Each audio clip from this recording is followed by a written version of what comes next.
And he says, "Hi, you guys. Great show as always. Ben, before I ask this question, I love you to bits, mate.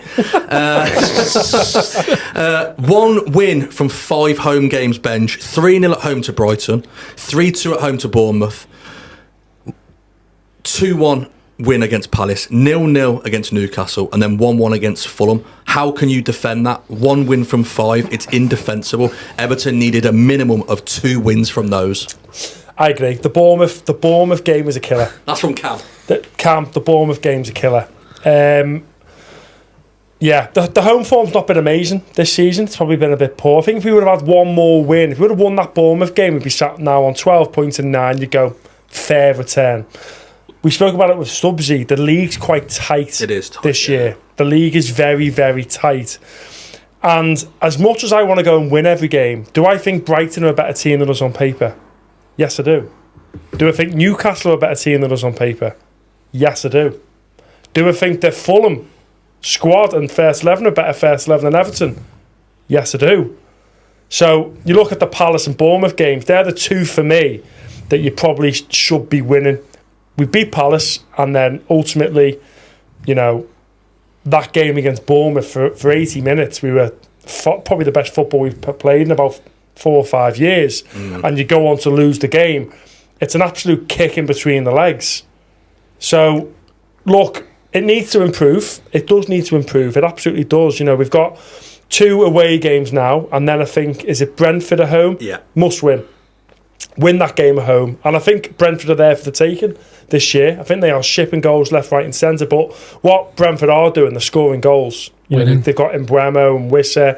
But I can't defend that form at home because we should be sat here now on 2 wins and 2 draws. Well, here's one for you. Everton's next 2 home games. Brentford and Wolves. 6 points. 6 points. They're your 6-point games now. So you look at them 2, Palace and Bournemouth. I think we should have won them. These 2 are 2 you earmark to go. They're wins at home. And I understand this whole, but it's Fulham at home. We should be aiming to win. Yes, we should. We should be aiming to win them home games. I get it, but on paper, Fulham's team, and I hate to say isn't that much better than Everton's. Is it better than Everton's? In positions, yeah. In other positions, Everton are better. First 11, are Fulham better than Everton right now? See, they got more going forward. Yes or no? I'm not sure. I think yeah. Fulham have got better players going forward. Everton have got better players defensively. Fulham are just better coached. You got 2 fullbacks at Fulham. Just a better coach side. You seen it at the weekend. Players know where they're playing. The movement off the ball. There's no the way Everton set up, and I've got no harm in saying this. It is very, very basic, and it's a hard watch.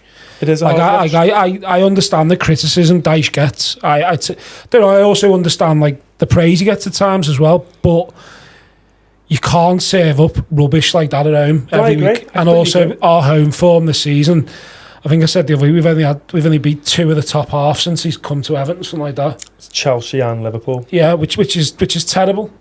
Because the reality is, but we beat those around us, don't we? No, I know, but anyone below the top 7 are all the same, mate. There's not much difference between any of them. There isn't. Brighton finished on the same points as Everton last season. They're sitting in 5th or 6th. Spent 200 million in the summer. I get that, mate, but they recouped about 200 the year before that. So, from Dyche's point of view,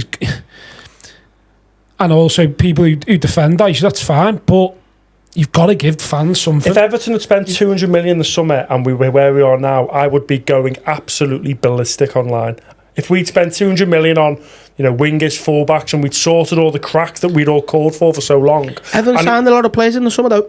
You don't have to spend on Klarna, though. Still signed a lot of players. Like Bobble said, and he'll quietly come on here, we didn't get our first choice targets because of X, Y and Z, because of failed things. If Everton got their first targets in through the door, in the positions they wanted to fulfil, not Kevin Farewell saying, we didn't go for a fullback because we got X, Y and Z, and we don't think it was more pressing matter. Everton need to sign first 11 players, and you cannot do that with Klarna. You cannot do it. And it comes to a certain point where people will just go, we're not dealing with Everton Football Club dealing like that. Everton should always aim to be Fulham at home. No, settling for a draw isn't good enough against Fulham. Fulham are not that much better than Everton. Fulham and Everton are really similar level. If Everton would have won, we'd have got above Fulham. So we finished a point behind them last season, didn't we? Exactly. Fulham are not that much better. They've got a few players that would start for Everton and Everton have got a few players that would start for Fulham. Actually, I'd say it's pretty evened out on a starting 11 basis. I'd say both fullbacks start for Everton. Okay, I'd say goalie and 2 centre-half start for Fulham. Okay, yeah. I'd say all 3 midfielders start for Everton. I'd say Alex Iwobi starts over Jack Harrison. So Jimenez starts over Calvert-Lewin. Who was in midfield for Fulham? Sander Bears, Pereira and Smith-Rowe. I'd say Garnagay starting there. I don't know, with his age. And I think Jimenez and Calvert-Lewin is a flick of a coin. I think Calvert-Lewin is a better player. Yeah, I think Calvert-Lewin's a better player. Jimenez is in better form. But I think the problem is the question is that what we're serving up at home is an issue for a lot of fans, mate. I agree. It's like, obviously, like you said, we're going into our last season of Goodison. We're going to get Frank back and pass the ball around. No, I'm not. See, no, you don't have to. Thomas Frank is an example of Brentford. They're sitting on, I think they're on 14 points. 8 points above them last year. No, but they're on 14. But they're on 14 points now. They have a style of play which they know and they stick to. They've changed it this summer. No, but they've still stood. They've lost their best striker in Ivan Toney. They haven't got a striker. Well, they haven't got a striker fit, I don't think, at the moment. The other lad they both got injured. Visser plays out wide and Bremer on the other side. But the reality is he's getting the best out of those players. What I see with Everton is a poorly coached team. A really poorly coached team at times, which has no idea how to attack. Do you think right now Everton are getting the best out of Iliman and Jai? No, Iliman and Jai should be playing number 10. But what I'm going to break it down is we've got 3 brilliant players and 1 good player. This is just my opinion. I think we've got a great goalkeeper. I think we've got a great centre-half in Jared Branthwaite. And we've got Iliman and Jai. I also think Garnagay falls just outside that bracket. They're my top 4 players for Everton. Our best fullback is a 39-year-old Ashley Young. Our best central midfielder, Garnagay, is 34 years of age. We've got a striker in Dominic Calvert-Lewin who doesn't want to be there. We've got an aging squad. I think the last time we put out an average age squad under the age of 30 was back in 2014. I think the average age was about 30 years of age. Again, 28, I think it was the other day. Yeah, 28 years of age. I seen a stat today that said it was 30, and that hasn't been under 30 since 2014.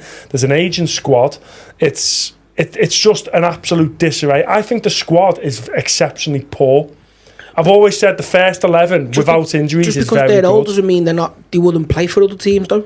No, I get that. I understand that. But I just think that Everton right now are in a complete scattergun approach. What I would say about our recruitment, just to hold you there, what I would say about our recruitment is I think we all thought the summer was okay. Yeah. The recruitment was okay. For the squad. Right. Our issue is when you look at Saturday's fixture, which has just gone against Fulham, 1-1 draw, only one summer signing is making an impact. That's Iliman and Jai. That's it. O'Brien, no impact. Lindstrom, no impact. Mangala, okay. Broja, injured. Timo Ogbunam started injured. Okay, but if we're honest, Timo Ogbunam doesn't start. He doesn't start. Him coming out actually helps us a little bit from a structural perspective and a positional perspective. That's your lot in reality. And then you've got obviously your free transfers, like you re-sign Ashley Young or you've got Jack Harrison back in and so on. I think that's the problem with Everton in terms of I actually didn't mind the window. I thought with what we had, the resources that we had, we did probably the best we could. We missed out on some top targets. The issue is when I look at the starting 11 from last year and I look at it from this year, in reality, there's only one change, one big enough change to write home about, and that's Iliman and Jai. The rest is the same. I don't know if you guys agree with that. I agree, and that's what I mean. Like, other clubs around us are spending millions and millions and millions, and I understand your points. On paper, we spent 80 million on the centre-half. We all know why that deal got done. We could all sit here and say, it was too good of a deal to turn down. Kevin Fairwell's come out and said the structure was fine, suited Everton. Jack Harrison coming back, fills a crack. No payment on a loan. Is he an improvement on last year? No, because I don't think he was good enough last year, if we're all going to sit here and be honest. He should probably be your third Stubbsy choice. was sat here in the summer. Stubbsy was sat here and he said Everton need to sign at least 4 or 5 starters. Starting 11 players. He sat here and we were all here and I said, he's bang on. We went out and signed Iliman and Jai and the rest. He was a first choice target, Iliman and Jai. He was your number one target. You said in the summer, you know. Big target. He came in.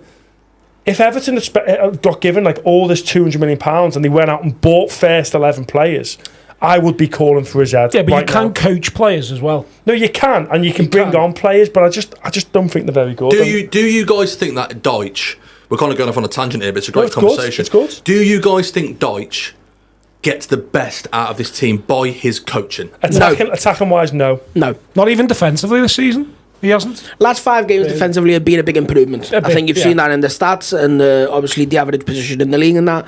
Last 5 games have been a big improvement defensively. I think there was a thing on Sky where now Everton are in the top 4 or 5 over defensive stats when they were in the bottom 2, 3 throughout the first 4 games of the season. What I was saying is, I think the players that were signed, even if I agree they weren't primarily targets in every single position apart from maybe NJ, I think they're better players than what are being shown. Yeah. I think they're better players than what they're being coached. I think Lindstrom, I know we had an awful half against Palace, awful, and he hasn't been seen since. I think he made a positive impact the other day when he came on. He touched the ball. I think Harrison was having an awful game. Lindstrom made a positive impact, not even necessarily having to touch the ball, just his runs, kind of coming into the space, and I think offering something different than what Harrison was doing. And Jai, we know, had a bit of a difficult game, but he's been a bright spark this season. Mangala changed the game, I thought. Yeah, he okay, did. yeah. I think that I don't think the best is being brought out to the players from the manager. And again, I don't mind Dyche. I've shied away from it. I like him, but I don't think, going back to Saturday, I don't think Fulham starting 11 wise are that much better than Everton. I really, really, really don't think so. So do you think the difference was they are better coached? Yeah, probably at the moment they are better coached than Everton in an attacking way. Obviously, I think Everton are better defensively than Fulham, and Fulham are better going forward. I said it, not this deadline day, last one, the decision to sell Alex Iwobi and not have nobody coming in, even if it was mainly PSR reasons, and we still breached what was baffling, and it proved sadly that he is indeed the local player. Sorry. Same question to you guys. Do you guys think that Sean Dyche is getting the best out of his players from his coaching? So I was about to say then, if you look at... So Jesper Lindstrom was brought in by Kevin Felwell. Sean Dyche's job is to make him better and make him work in the team. On Saturday, why not put him in, why not change his position? Why does he always have to go on the right wing? He's not a right winger. We can all see that. He plays better when he's central, running from midfield.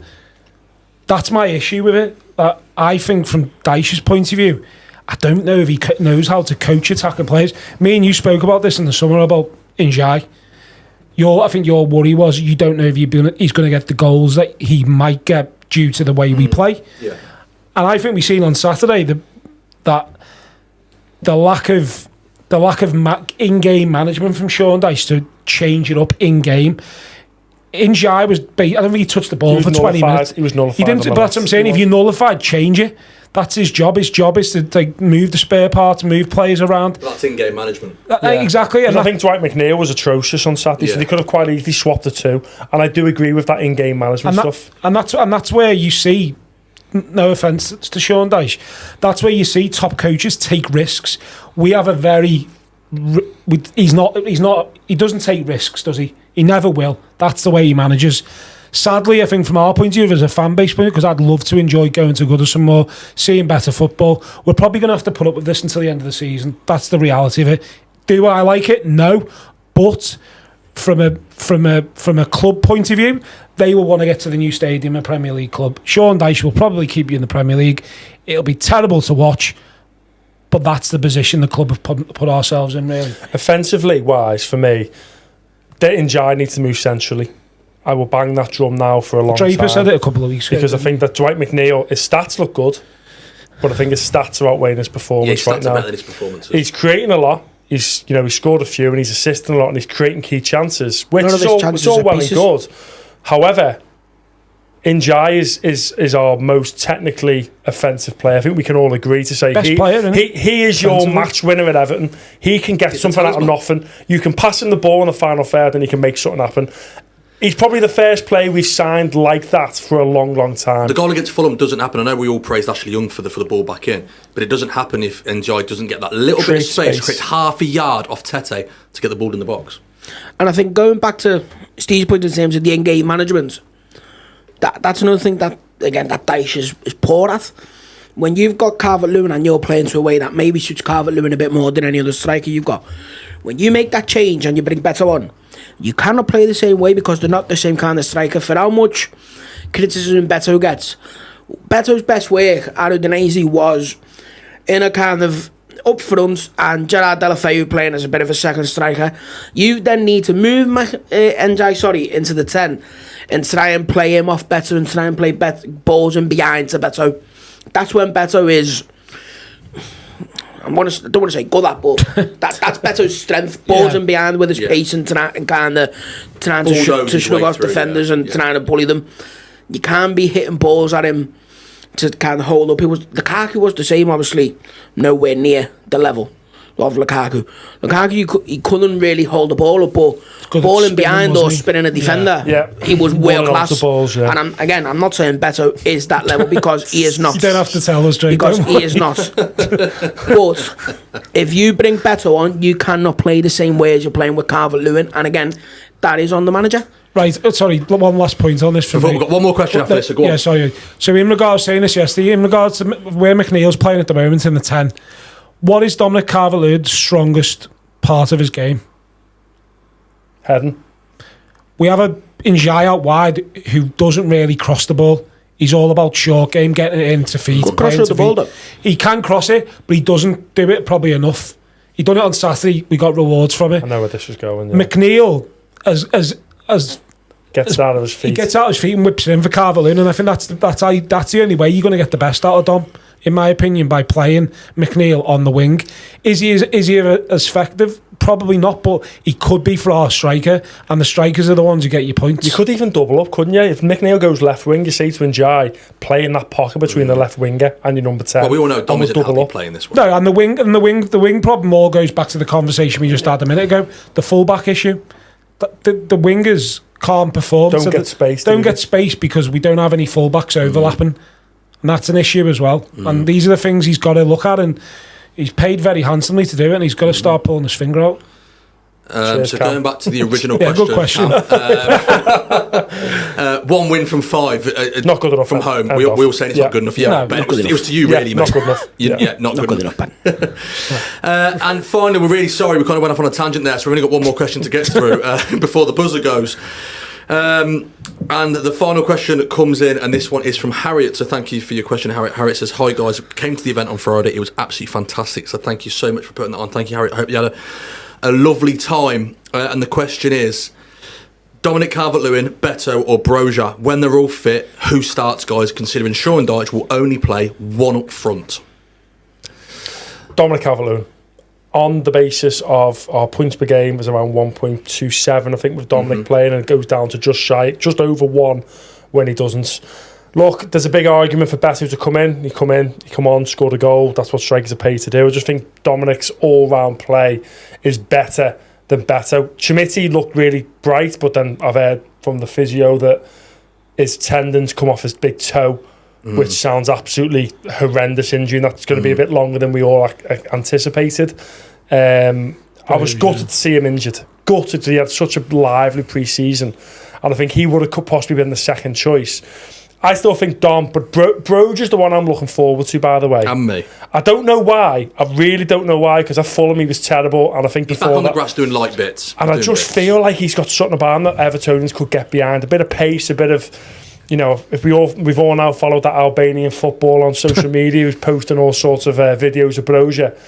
Even after his catastrophic injuries to his knees, he still held his pace, which is good to see. I just think he might be able to just turn defenders, but on the back foot. Beto, he scores goals, he's effective, he's a bit like a bull in a china shop, isn't he? Beto always looks better when he comes off the bench. I agree, because he's rough and ready, and he gives him a bit tired of defenders. Only when we're losing, though. Yes. I'd still start Dom. From a structure perspective, from starting the game, from a structure perspective, it's Dom. Yeah. It's a problem. But needs to improve. Body language needs to be better. Yeah. Paul, same question to you, mate. Dominic Calvert-Lewin, because he is the best striker at the club. Yeah, fair enough. And Steve? Yeah, I'd start Dominic, even though I think in January I'd probably look at trying to phase Dom out. But there we go, that's the Q&A show. Thank you so much for your questions. Sorry we didn't get through as many questions as normally. The Cam question through Ben, through everybody else, it sparked a huge debate, so apologies, but hope you're enjoying the content as always, and we'll be back very, very soon actually, with all the latest news coming out of Goodison Park and Finch Farm, and some great guests lined up. In the meantime, take care and all the very best. Thank you.